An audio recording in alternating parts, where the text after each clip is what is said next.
guys, it's Megan. Welcome back to another video. We are doing a three-part series is what I've decided this is at this point. We did 5-star predictions, we did DNF predictions, and now we're going to do, I don't even know if those videos are out. Hopefully they are, or this won't even make any sense. Now we're going to do authors I'm giving a second chance. So I've picked authors that I've either read from, that I have read from before, or DNF'd a book by them before and just did not like it or DNF'd it. And I'm going to give them one more chance and see if I can maybe find something I actually enjoy.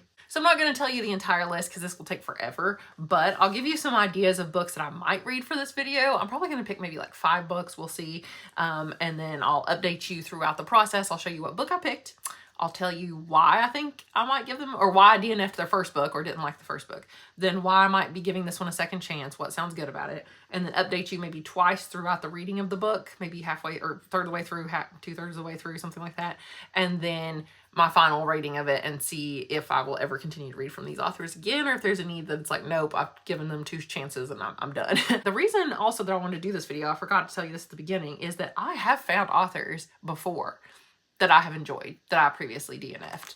So one was Shauna McGuire, because I did not like Middle Game, but now I'm in the process of reading the Wayward Children series, and I love it. So I'm so glad I didn't give up on her as an author. Also, T. Kingfisher, I like some of them, I don't like some of them. Grady Hendrix, I like some, I don't like some. Alexie Harrow, the first book I ever read by her was 10,000 Doors of January, didn't like it, but then I'm reading her little Fractured Fables series, little novellas, and I love both those two. Libba Bray would be another one. She wrote that Great and Terrible Beauty book a long time ago, and I hated it. I think I even DNF'd it. But then I read The Diviners, and I loved it. So, I mean, I've definitely learned that can happen. Now, sometimes, like Stephen King, Neil Gaiman, Brandon Sanderson, those are the big 3 that I have tried. Multiple books, and I'm like, they are not for me. So sometimes I learn very quickly that I'm just not ever going to enjoy a book by that author, and I'm never going to try again. So we'll see. It'll be a little experiment, and I will probably see you again in a few weeks.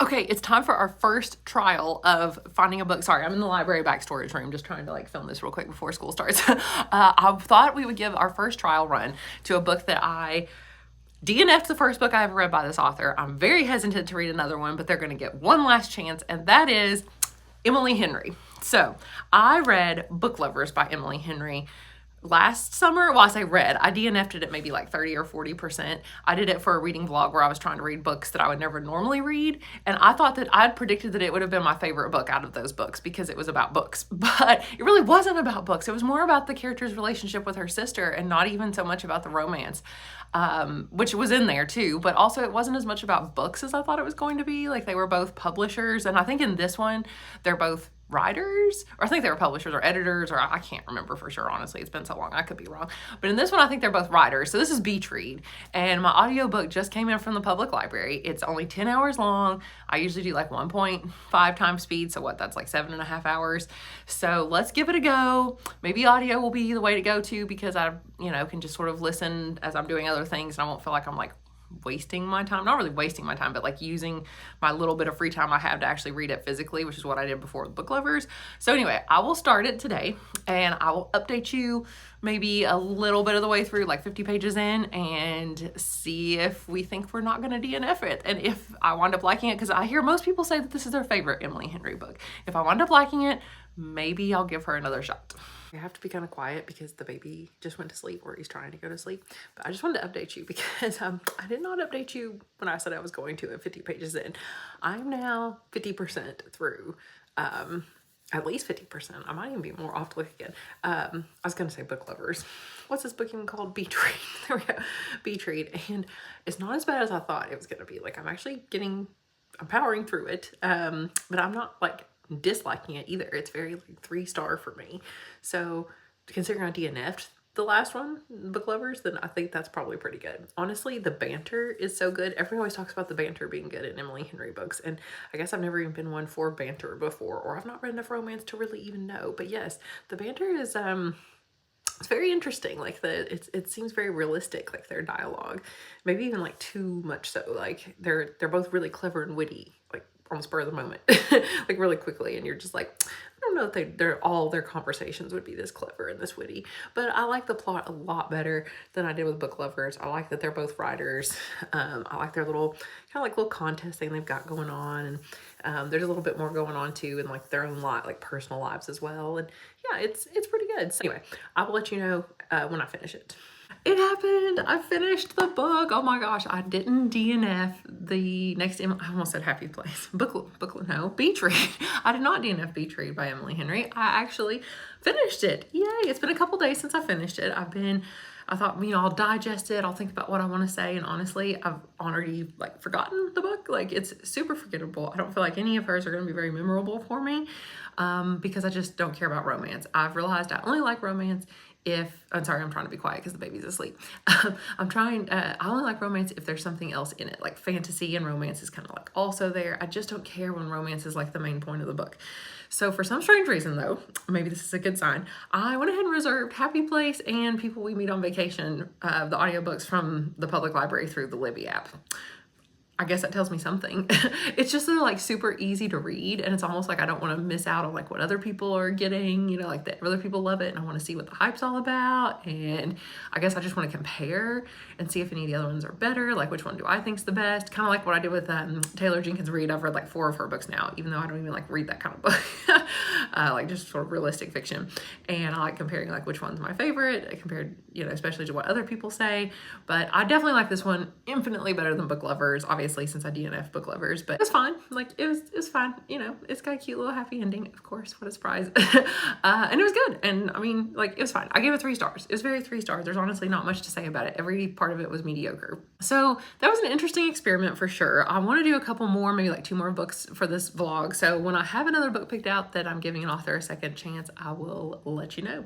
Hey guys, it's been a hot minute since I updated you last, like months possibly. Anyway, I have another book that we're going to do, trying an author again for a second time, giving her a second chance, and that is Olivie Blake, and this book is called Masters of Death. I think it's young adult because I got it from my school library, and I just did like an unboxing of it, and I was like, I want to read this. However, the first Olivie Blake book that I read was Atlas 6, and I think I made it almost halfway, maybe like 40-some%, and I DNF'd it. Didn't like it, just didn't care anything about it, didn't like the characters, didn't care about the plot. Maybe it's because I was listening to the audio, but this one I have, of course, the physical book. So we're just gonna try it, but the only reason I'm giving this a chance is because the synopsis sounded so amazing. So listen to this. Okay, you've got this character Viola and you've got Fox, and Viola is a struggling real estate agent and a vampire. That sounds amazing. But her biggest problem currently is the house that she needs to sell is haunted. And I really wanted that story out of Grady Hendrix's How to Sell a Haunted House. So maybe that I can actually get that this time. It says the ghost that's haunting the house has been murdered, and until he can solve the mystery of how he died, he refuses to move on. And then you got Fox, who's a medium, which that name is awesome. And though he is most definitely a shameless fraud, so he's not really a medium, he isn't entirely without his uses, seeing as he's actually the godson of death. Sounds amazing. I'm like, is Death going to be a character too? And then when Viola seeks out Fox to help her with this ghost-infested mansion, he becomes inextricably involved in a quest that neither he nor Vi wants or expects. But with the help of an unruly poltergeist, that sounds fun, like Peeves maybe from Harry Potter, a demonic personal trainer, sounds hysterical, a sharp-voiced angel, sounds amazing, a love-stricken reaper, sounds great, and a few mindfulness-practicing creatures, sounds hysterical, Vi and Fox soon discover that the difference between a mysterious lost love and an annoying dead body isn't nearly as distinct as they thought. Just reading that again, this sounds like it's gonna be like one of my favorite books of all time. Like, I should have used this as a 5-star prediction because this sounds absolutely amazing. So even though I have like 50 other books I should be reading right now and 2 on hold from the library that I really need to read, like that I actually have, like the holds came in, they're on, I've got them, and other people are waiting and I need to read them, I'm gonna read this and I'm gonna start it right now. So quick update, I am 70 pages into Masters of Death. It's 5 stars, guys, it's 5 stars. This is amazing. This is like one of the best books I've ever read. I can't believe it. I just had to update you and tell you that this is absolutely amazing. And I mean, everyone should go read this book right now. I say that, but not really. Honestly, this book is for a very certain type of reader. I like whimsical and like strange writing as well. It is like really convoluted writing. Like one time there was a paragraph that was an entire sentence and it was like 10 lines long and it was one sentence. So like really complex sentences. It's really kind of like hard to read because you have to pause and think, what's it talking about? And it'll interrupt itself in the middle of a sentence with like dashes or parentheses and explain more stuff. And it's so funny. It's so funny and so witty. It is exactly my style of humor. And I love the characters, every single one of them.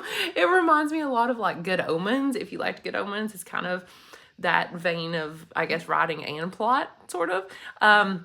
That's the best thing that I can compare it to, but honestly, it's better than Good Omens. So I'm absolutely loving it. I'm buying this book. It's 5 stars, one of my favorites, one of the best books of the year, probably one of my favorites of all time already, and I'm going to savor every minute of it, and it's great.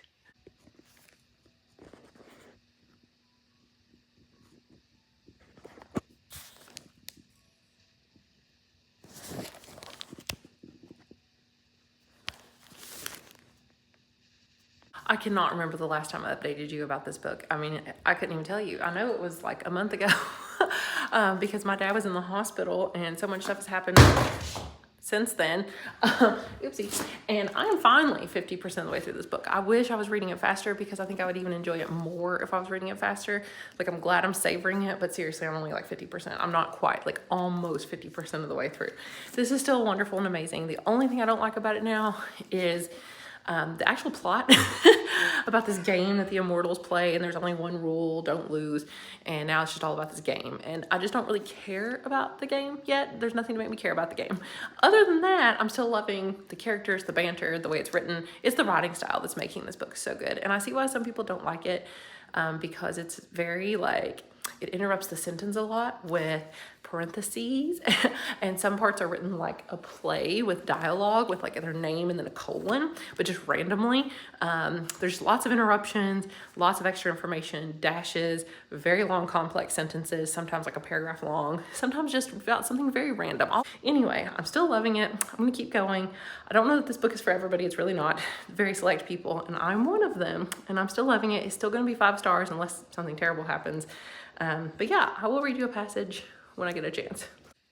Hey guys, I'm sorry it's dark in here. I'm actually getting ready to go to bed. In fact, all I have to do is go shower and wash my face. But I had to update you that I only have about 50 pages left of Masters of Death, and it's not 5 stars. The first half of this book was amazing. The first half of this book was 5 stars, and then I don't know what happened. It's like it's a different book for the second half of the book. Like, I would be generous and give it 3 stars for this second half, especially this last like 75%. It just did not go where I expected it to go, and honestly, I'm so confused, and I don't know what is happening half the time, and I don't care about what's happening, and it's about this game, because it literally says on the back, there's a game the immortals play, there's only one rule, don't lose. I don't know what the game is. The game's like you just sit there and stare at other people and like have memories and think about things, and like I don't understand the game or the rules. And I saw somebody say online, Katie from Katie Colson, if you know her, she's a good booktuber, but anyway, she said her review on Goodreads said that if this book had been much, much longer, or like an entire series, if this had been many books, that she would have loved it because you could get the backstories of all the characters. And then when they all come together at the very end for this like epic showdown thing with this game, it would make a lot more sense and you would be more invested. And now I totally see where she's coming from. So I'm probably going to wind up giving it 4 stars unless it really turns around in the last 50 pages, because the first half was 5 stars. Right now we're at 3 stars because I still do enjoy the writing, but the plot, I don't know what's happening. And it's really hard to care about the characters because, like, yeah, it's just not long enough. So I totally agree. This should have been a very long series if she was going to try to do what she did. So anyway, I'm so sad because I really thought it was 5 stars, but it's still going to be 4 because of the writing, and I might give this author another chance in the future just because our writing has been so good in this one. I might even try the Atlas 6 again, even though I DNF'd it the first time. But I know she has a book called One for My Enemy that we have in the school library, so I might try that one. Anyway, I'm going to go finish it, and then tomorrow I will just kind of give you my final thoughts because I'm staying home with a sick baby tomorrow, Monday. I'm missing work because it's my turn to stay home, and he had a fever today, so you've got to keep him home tomorrow. He can't go to daycare.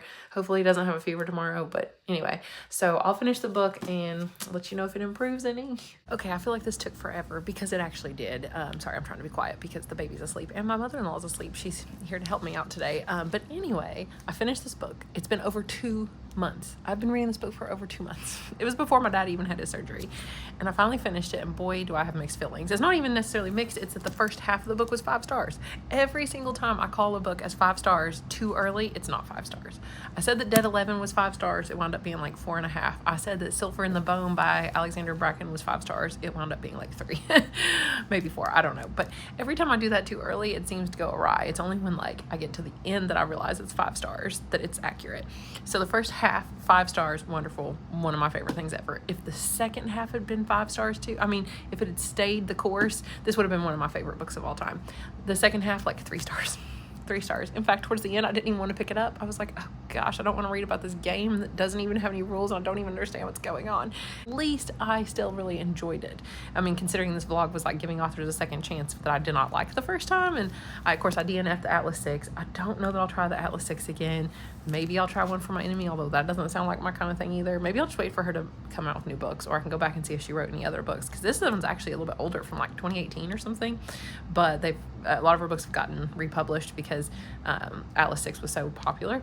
We're gonna give it 4 stars and call it a day. So we are, let's see, we did Emily Henry, and it was better. That book was better than the first one, because at least I made it through it. Also this one, I DNF'd her first one, but I made it through it, and it was pretty good, obviously, giving it 4 stars. So I just need one more book for this vlog. When I find one from an author that I DNF'd the first time and want to give a second chance, I will let you know, hopefully very soon.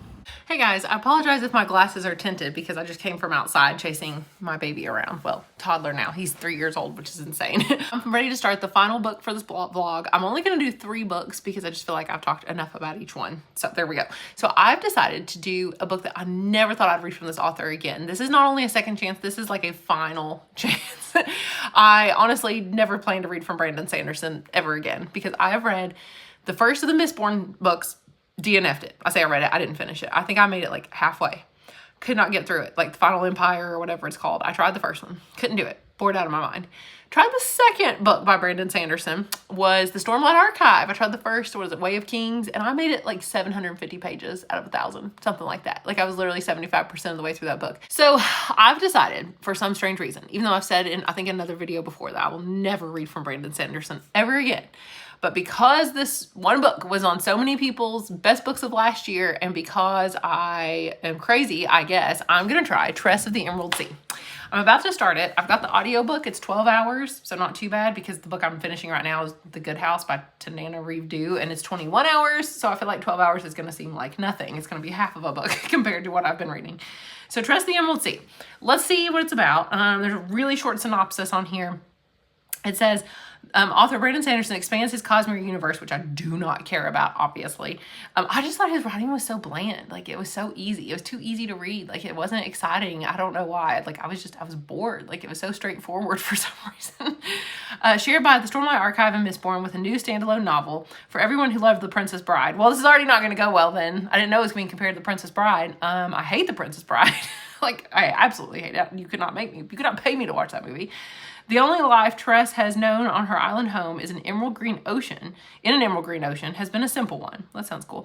With the simple pleasures of collecting cups brought by sailors from faraway lands and listening to stories told by her friend Charlie. But when his father takes him on a voyage to find a bride and disaster strikes, Tress must stow away on a ship and seek the sorceress of the deadly midnight sea.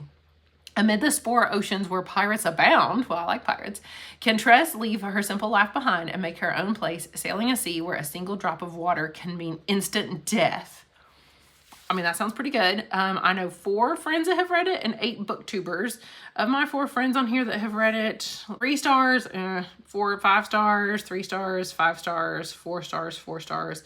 Some people I trust gave it 4 stars, so, I mean, there's that, but clearly I don't have the same taste as everybody else because everybody else loves Brandon Sanderson, and I do not get the hype at all. So this is, of the books for this vlog, this is the one I will probably, I'm just assuming I'll DNF. Like, I'm going into it with the lowest of expectations. Maybe that'll help. Maybe I will be pleasantly surprised. One can only hope. We know from experience that listening to fantasy audiobooks is not good for me. I just have trouble following all the new characters and like names and places and everything. I have trouble getting into them, so I usually don't listen to fantasy audiobooks. So I also got the ebook of this one too from Libby. They literally, the holds came in at the same time, on the same day. What are the chances of that? The audiobook and the ebook were ready on the same day, even though the waits were like different times. So I'm gonna try it. and I will update you soon when I decide if, you know, maybe I'm gonna DNF it the first 5 pages, who knows. Hello, it's a car update. What a surprise. This time I'm driving to Louisville because I'm going back to this training that I've been going to for like 3 days now. So I would update you on Tress of the Emerald Sea and tell you that, shocking to everyone, mostly myself, I'm really enjoying this book. I guess I cannot DNF an author entirely. Like, I gave up or cancel an author or give up on an author. I gave up on Brandon Sanderson. I was determined to never read him ever again. And I am loving this book, but it's because, I know why. It's because it's funny. It has nothing to do with the fact that, like, he's a bad author or anything in the other book. Well, yeah, I mean, the other books are just boring. Like, his straightforward fantasy is just not for me. But if it's funny, like this one is, when I get not driving anymore, when I'm stopped somewhere, I will read you a couple passages that I just thought were funny and clever. Like, he had this really clever metaphor about a bean. It was something about he was lonely like the single bean in a poor man's soup. I was like, I love that. It's a simile. That's wonderful. Then he had like a paragraph about Dougs, like how everybody on the ship is called a Doug. I don't know. I'll read it to you when I get home. It's really funny. So yeah, I'm going to keep going. I'm about 33%, so right about a third done. Strangely enough, I'm pretty sure I accidentally skipped a couple chapters. Like, I know that sounds really bizarre, but it's because I was switching back and forth from the audiobook to the ebook, and I assumed that the audiobook chapters were the same as the ebook chapters, but they're not. They're like 2 chapters off, because I guess the audiobook had something else at the beginning. So now, like, chapter 19 is actually chapter 17 of the book itself. So I think when I was switching back and forth, I skipped 2 chapters. So I'm going to go back and read those physically, because I think I know which parts they were. Because I just thought I wasn't paying attention. Like, I was kind of confused. I was like, man, okay, she's suddenly on this pirate ship, and I kind of knew that's where it was going, but like, how did she actually get there? I guess I was driving and not paying attention. No, it's just that I didn't read those 2 chapters. So I'm going to continue because it's funny, it's quirky, it's witty. It is not what I expected. It's nothing like anything I've read by that author before. And I guess I would read more Brandon Sanderson if it were to be in this style. So let me know if you've read any of them. Are any of his other kind of standalone books, are they like this? Are they like this writing style? Because I am loving it. It's time for a bed update because I'm sleepy. So I'm still reading Tress of the Emerald Sea, obviously, and I'm now 68 or something % through, so I thought I should update you again and let you know that I'm still enjoying it. It's not a 5 stars. Obviously didn't think it was going to be. I thought I was going to DNF it. I am thinking that it's just the plot. I just don't care. Like, I just don't care what's happening. Like, stuff is happening, but I don't care. Like, this whole thing with the spores, there's this, it's really, really weird. It's like there's these oceans and they're like made of these spores, and if they come in contact with water, they like explode. I don't know. Maybe I'm not even paying attention to how they work well enough. But anyway, I just don't care. I don't like this whole spore thing. I think that's one of my problems with Brandon Sanderson's fantasy works before, is I just didn't care about the magic system. So that's kind of a problem. But I did want to read you some of the fun quotes. There's still some fun quotes. The writing style is really the main reason that I'm still going with this book. And I probably will wind up giving it 4 stars because the writing is so funny. And I think that's definitely, like, he has my brand of humor for sure. So I don't think it'll work for everybody, but it definitely works for me. And it turns out I really like funny books, and I need to read more funny books. And anyway, so couple quotes. Here's the one I was trying to find before. It says, nobody will take crew from a dead runner ship. You're left to make your way, lonely as the single bean in a poor man's soup. Of all the similes you could come up with, that one's pretty unique. And then the other part I thought was really funny. It says, okay, so they're on this ship called the Crow's Song, and there's a lot of, crew members, and it'd be hard to remember all the people's names. So he says he's only going to name like the important members. And remember, there's a really funny narrator in this book, and he says he's only going to name the important members of the Crow's Song, the ship. The rest, regardless of gender, I'll call Doug, which is so funny because it's like a high fantasy world and they're going to call people Doug, like D-O-U-G. You'd be surprised how common the name is across the worlds. Some call it Doug, like D-U-G or D-U-H-G, but it's always around. Regardless of local linguistics, parents eventually start naming their kids Doug. I once spent 10 years on a planet where the only sapient life was a group of pancake-like beings that expressed themselves through flatulence. And I kid you not, one was named Doug. Though, admittedly, it had a very distinctive smell attached when the word was spoken. Doug is the naming equivalent to convergent evolution, and once it arrives, it stays. A linguistic great filter, a wake-up call. Once a society reaches peak Doug, it's time for it to go sit in a corner and think about what it has done. just love that. If that is your style, if you like that quote, you will love this book. I read that and I'm like, that's like the best quote of the whole book so far. I absolutely love it. So yeah, I'm still really, really enjoying it, and I'm obviously going to finish it. I think I've only got a few hours left of the audiobook. So I will update you on my final thoughts once I have finished it and see. I'm curious to see if it will end very like satisfyingly, you know, or what. But it is just sort of a fun adventure. Although this being stuck on the ship for this long is a little slow. I did think that the main character was going to be having more of an actual adventure at seas and stuff, but really it's just all about being on this one ship. And she has sort of become this pirate that they think that she's literally like a king's mask, which is somebody who, you know, is like a really secret elite group. There's only a few of them that work for the king at any time, and they can't tell, they can't, you know, deny that they are, or they can't confirm that they're a king's mask or deny it or something. And anyway, they're convinced that's what she is because she's like so good at everything, but really she sees herself as so mediocre. And at the beginning it tells us that she's like the most mediocre person in her village, and that's why she's actually special. Oh, wow. The lights just went out because my husband's doing something with the baby with the lights. That's great. Okay, I'll update you again soon. I did it. I finished Tress of the Emerald Sea, and it was a 4-star read. Pew, mind blown. This vlog has been way more successful than I imagined. I just assumed that I would not enjoy any of these, you know, second chance books that I've given these authors. And we wound up enjoying quite a few of them, honestly. So this vlog has been one of my most successful ones. It turns out my predicting 5 stars was a bad idea.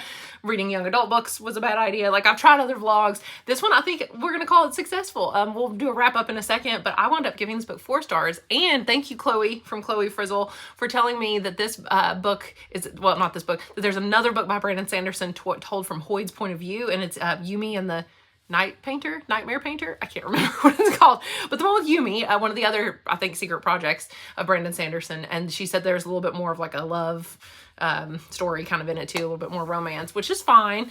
But now I know that going into it, so that's good. Thank you, Chloe, very much for that.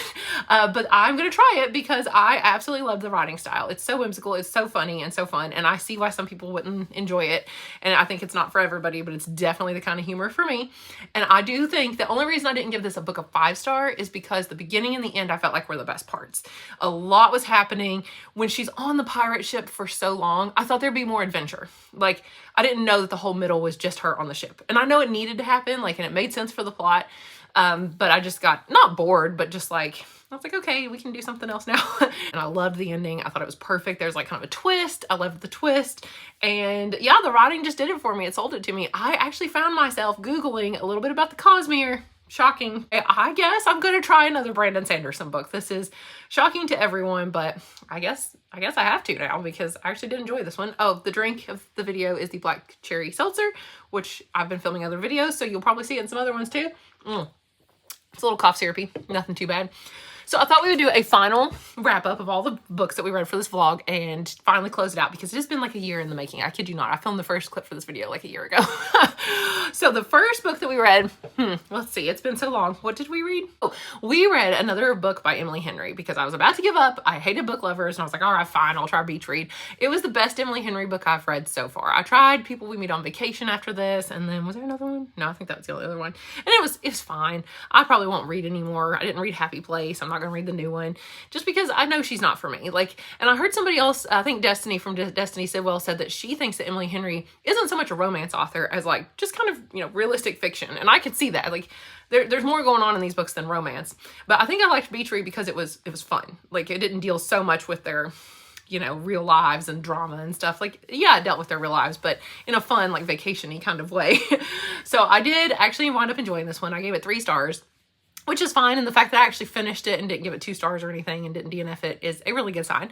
So like I said, I don't think I'll try any more from Emily Henry, but I'd say that this for me will be the top. Like, this is the top peak Emily Henry right here for me. Then the second book we read was Masters of Death by Olivie Blake, and we know my feelings on this one is that the first half was 5 stars, on track to be one of my favorite books of all time. Second half, so boring. I don't care about this game that they were playing, and gave it 3 stars. Totally agree with that review that I read that said if this were a series or like a much, much longer book and I cared more about the people and understood more about the plot and this game that was going on, that maybe how it all comes together at the end would be more satisfying, but it wasn't because it was just so short. It can't be that satisfying of a conclusion. This, like, it can't be so epic when it's only, you know, one little book. Will I ever read Olivie Blake again? Maybe. I mean, I might try Atlas 6 again because people love it so much. I think I'll have to read it physically. Now I know how just methodical her writing is and how just like nuanced it is with all the dashes and the interruptions and the sentences and the descriptions and the funny little moments that takes you a second to catch them and you're like, wait, oh, that's funny. You can't get that, I don't think, with audio, or at least not reading it as fast as I do on audio. Maybe if I read it at 1x speed, I could catch everything. But I think being able to read it physically is going to be the key for me with Olivie Blake. So yes, I will try some again, although I'm not super excited because I don't think I'll probably find one as good as this one. And of course, the final book was Tress of the Emerald Sea. Our biggest shock, I'd say, of the video, because I just expected to hate anything by Brandon Sanderson. But once again, I think it was only because it was funny. So will I try any more Brandon Sanderson? Only that one book about Yumi because it's also funny. Will I try the rest again? No, I will definitely never try Way of Kings again. I mean, maybe I could try Final Empire. I just don't think it's for me. Maybe I hear, what is it? The first book in the series is like Elantris, or not series, but like of the Cosmere in general or something. I don't know. Light, or the one about colors. Is that Elantris? I don't know. I need to read more about Brandon Sanderson clearly, but maybe I'll try one of his other like standalone novels and just see if anything else can kind of spark my interest, because everybody loves him. Everybody loves this fantasy, and I love so many other big fantasy series that everybody else loves, and I just don't know why I can't love this one because everybody else does. So I guess I need to try again. Overall, super successful video. I am very pleased with it because I did find some books I never would have thought I would enjoyed, and I will try some of these off. 2 of the 3 authors I will try again. So that's, I guess, what we've learned out of this. So I've learned I will not ever just give up on authors. I just have to find the right book, I suppose. So thank you guys so much for watching. Let me know down below if you want me to do this again. If you have any other authors you think I should try out that maybe I've given up on before. There are some. Now, I will never read Stephen King again, though. You can't make me. He's out. I say that, and then somebody will make me do it. The Running Man, I was a little intrigued by the plot synopsis of that one, so I guess I can't say he's out forever, but he was out even more so than Brandon Sanderson was. So anyway, we'll see. Thank you guys so much for watching, and I will talk to you guys again later. Bye.